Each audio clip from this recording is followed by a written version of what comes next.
A book show special with a Game of Thrones creator, George R.R. Martin. Behind the scenes of his ambitious saga as it's filmed for the small screen. And we follow him on the market trail as he meets his fans.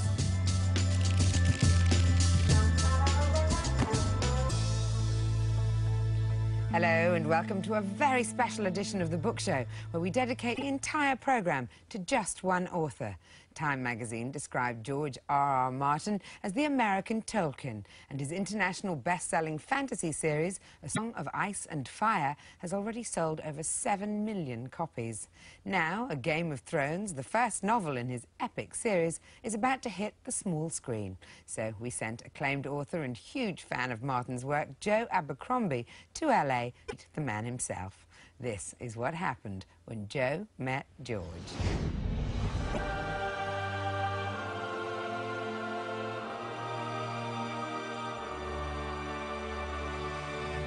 There is a buzz in LA, impatience even, and it centres around the long-awaited series Game of Thrones by acclaimed author George R.R. Martin. When I first read Game of Thrones, I'd never encountered anything in fantasy so dark, ruthless, honest and unpredictable. For me, it was exactly what had been missing from the genre, and a big influence on me as a writer. My name is Joe Abercrombie, fantasy author and huge fan of Martin's work. I'm about to meet the man himself, as his ambitious saga is brought life in a 10-part TV series on Sky Atlantic. I, Eddard of the House Stark, Lord of Winterfell and Warden of the North, sentence you to die. I saw what I saw. I saw the White Walkers. You understand why I did it? He was a deserter. The man who passes the sentence should swing the sword. Is it true he saw the walkers? The madman sees what he sees.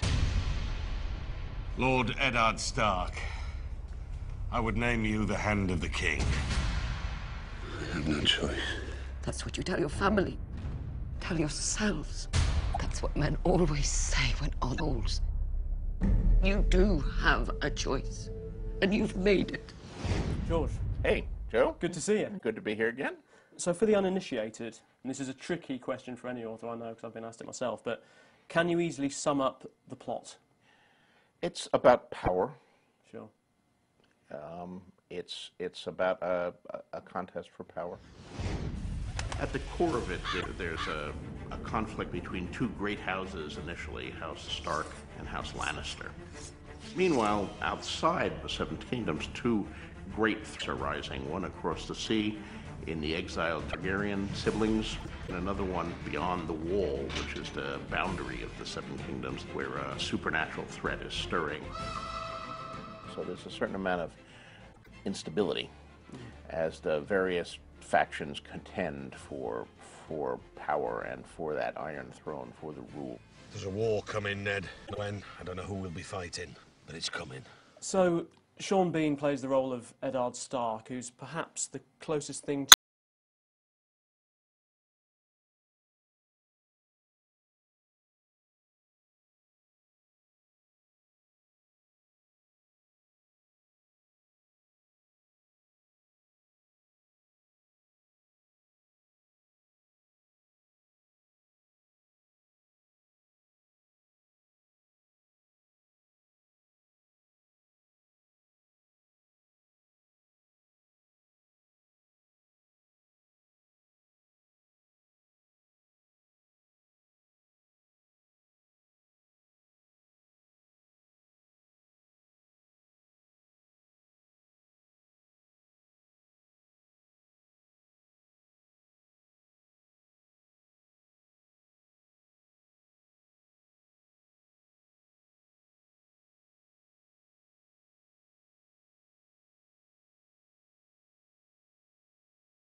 the princes and the heirs, and of course then when the king died, which of the other turtles, and these turtles died if you looked at them crooked, man. They were always, they seemed to die every 3 months, but then you go out and you get another turtle for 15 cents, and there you have them. So, you know, I had a complicated genealogy of turtles being murdered and killed in duels and, you know, crawling off, never to be found. Usually they were under the refrigerator. So that was my first fantasy, the Turtle Castle stories. The rest is history, as they say. Coming up, we talk about obsessive fans. I was honestly puzzled by the vitriol in some of the emails I was getting and some of the posts on my board. I would answer the emails, or I would post a message to the blog just trying to explain, you know, saying, well, you know, it's taking longer than I thought. I'm working on it. Sorry about that, you know. And I kind of thought that would handle it, but it didn't. It was like throwing gasoline on the fire.